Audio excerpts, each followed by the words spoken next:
여러분, 100세까지 산다면 어떨 것 같으신가요? 100년이라는 긴 시간을 살 수 있다면 정말 좋을까요? 만약 그 시간 동안 점점 약해지고 병들어간다면 어떨까요? 움직이는 것도 힘들고 기억이 흐려지고 잘 보이지도 잘 들리지도 않는다면 과연 이런 삶이 축복일까요? 오늘은 영원한 삶과 영원한 젊음에 대한 이야기를 나눠보려고 합니다. 인류가 오랫동안 꿈꿔온 불멸의 삶, 그리고 그 속에 숨겨진 비밀을 함께 살펴보시죠. 먼저 그리스 신화 속 한 이야기를 들려드리고 싶습니다. 여명의 여신 에오스와 트로이의 왕자 티토노스의 이야기입니다. 에오스는 티토노스를 너무나 사랑한 나머지 신들의 왕 제우스에게 그의 불멸을 간청했습니다. 제우스는 에오스의 소원을 들어주었죠. 하지만 치명적인 실수가 있었습니다. 에오스는 불멸만을 요청했을 뿐 영원한 젊음을 요청하는 건 빼먹고 말았던 거죠. 그 결과는 어땠을까요? 티토노스는 죽지 않았지만 세월이 흐름에 따라 점점 늙어갔습니다.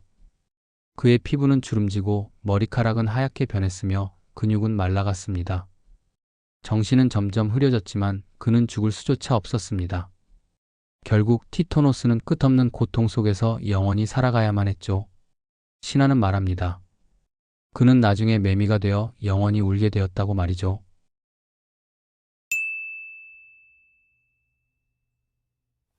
이 이야기가 왜 오늘날 우리에게 중요할까요? 현재 우리나라는 세계에서 가장 빠르게 초고령화 사회로 진입하고 있습니다. 평균 수명은 이미 80세를 훌쩍 넘었고 100세 이상 인구도 매년 늘어나고 있죠. 의학의 발전으로 우리는 분명 더 오래 살 수 있게 되었습니다.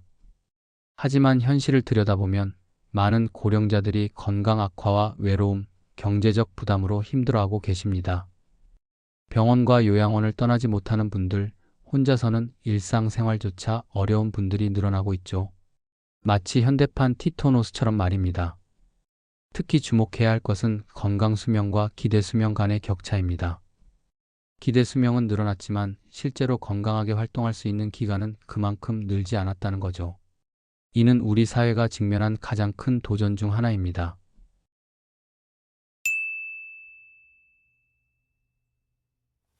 다행히도 현대 과학은 이 문제를 해결하기 위해 노력하고 있습니다. 과학자들은 단순히 수명을 연장하는 것이 아니라 건강 수명을 늘리는 데 초점을 맞추고 있죠. 유전자 치료, 노화 방지 약물, 줄기세포 연구 등 다양한 시도가 이루어지고 있습니다.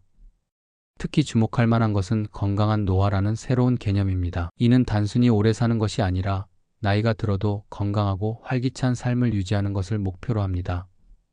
운동 능력을 유지하고 인지 기능을 보존하며 사회적 관계를 지속할 수 있는 방법을 연구하고 있죠. 최근에는 노화 시계를 되돌리는 연구도 진행되고 있습니다. 세포 수준에서 노화를 늦추거나 멈추게 하는 기술들이 개발되고 있죠. 하지만 이러한 연구들의 궁극적인 목표는 단순한 수명 연장이 아닙니다. 건강하고 활기찬 삶을 더 오래 유지하는 것, 그것이 바로 현대 과학이 추구하는 방향입니다.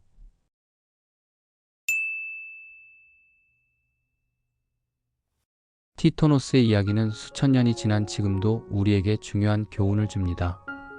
진정한 축복은 단순히 오래 사는 것이 아닙니다.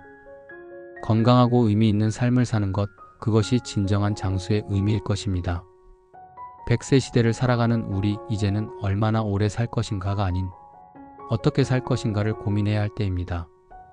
단순히 수명을 연장하는 것이 아니라 그 시간을 어떻게 의미 있게 채울 것인지 생각해 봐야 하지 않을까요? 여러분은 어떻게 생각하시나요? 영원한 삶과 건강한 삶 중 하나를 선택할 수 있다면 어떤 삶을 선택하시겠습니까? 또 어떻게 하면 더 건강하고 행복한 노후를 준비할 수 있을까요? 댓글로 여러분의 생각을 들려주세요. 시청해주셔서 감사합니다.